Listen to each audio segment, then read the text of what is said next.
Kita biasa mengalami jantung berdebar akibat aktivitas fisik atau kondisi tertentu seperti saat panik maupun cemas.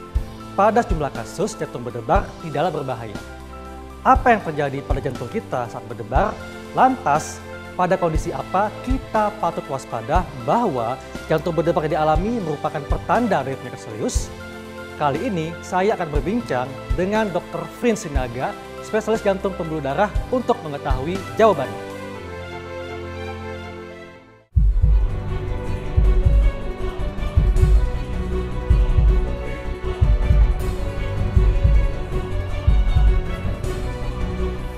Terkait dengan jantung berdebar atau palpitasi.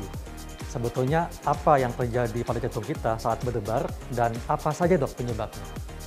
Jadi Dr. Haikal, palpitasi atau jantung berdebar itu bisa subjektif, bisa objektif. Subjektif itu hanya perasaan daripada penderita atau pasien. Kalau objektif, memang denyut jantungnya lebih daripada normal. Denyut jantung yang normal itu 60-100 kali per menit. Kalau dia secara objektif memang lebih dari 100 kali, yang disebut dengan takikardia, dengan berbagai macam tipe tadi pada takikardia, itulah yang dikatakan dengan palpitasi atau berdebar secara objektif Dr. Haikal. Nah, apa etiologi atau penyebab daripada palpitasi atau berdebar?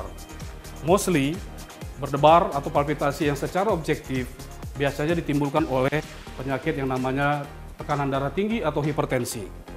Tetapi yang di luar daripada penyakit atau organik, biasanya hal-hal misalnya oleh karena stres, atau oleh karena minum kopi, dan lain sebagainya. Kalau tidak diketahui penyebabnya, pada kondisi apa kita patut waspada bahwa jantung berdebar ini merupakan pertanda dari penyakit serius?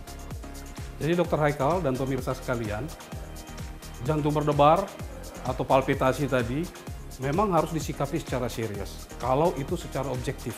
Objektif misalnya ditimbulkan oleh karena penyakit hipertensi atau penyakit jantung koroner. Karena dalam jangka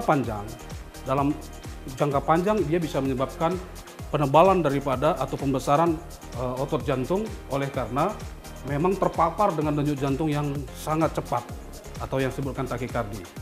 Dan bisa juga ini merupakan salah satu pencetus ya atau trigger untuk terjadi aritmia yang ganas, yang mengancam nyawa atau life threatening. Jadi hal-hal seperti begini kita harus cari etiologinya, penyebabnya apa. Dalam rangka mencari etiologi dan penyebab itu kita harus melakukan pemeriksaan-pemeriksaan. Yang pertama adalah pemeriksaan EKG atau rekam jantung dan pemeriksaan-pemeriksaan yang lain seperti kayak USG jantung atau ehokardiografi Dr. Haikal. Tadi dikatakan bahwa jantung berdebar dapat disertai dengan irama jantung yang tidak beraturan. Nah, bagaimana dengan penampakan gejala fisik jantung berdebar yang disertai dengan irama yang tidak beraturan tadi, dok? Jantung berdebar ini ngeri-ngeri sedap. Kalau kau biarkan, bisa kacau dia. Tapi kalau tidak kau biarkan, sembuh dia. Nah, jadi secara klinis, orang yang mengalami jantung berdebar itu rasanya seperti berat. Dadanya berat, karena denyut jantungnya kan kenceng tuh. Di sebelah kiri, dok? Iya, mostly di sebelah kiri. Kemudian sesak napasnya kan. Ya, sesak napasnya, kadang-kadang ada juga manifestasi seperti kayak sakit, chest pain. Jadi nyeri di dadanya itu oleh karena denyut jantungnya cepat tadi. Nah, berdebar ini kan simptom ya. Kemudian kita harus buktikan dulu apa dia, kan macam-macam. Ada yang misalnya denyut jantungnya kencang oleh karena demam, denyut jantungnya kencang oleh karena tekanan darah tinggi. Nah, ada juga oleh karena memang gangguan irama jantung tidak teratur. Nah, itu yang Dr. Haikal maksud tadi itu yang denyut jantungnya nggak teratur. Nah, itu seperti atrial fibrilasi dan lain sebagainya. Jadi manifestasi klinis atau simptomnya itu tergantung apa jenis daripada penyebab daripada jantung berdebar tadi itu Dr. Haikal. Siapa saja dok yang berpotensi mengalami jantung berdebar dan pada saat berada jauh dari rumah sakit, apa yang dapat dilakukan untuk mendeteksi bahwa jantung berdebar ini merupakan gejala yang berbahaya? Tergantung etiologi atau penyebab terjadinya jantung berdebar tadi.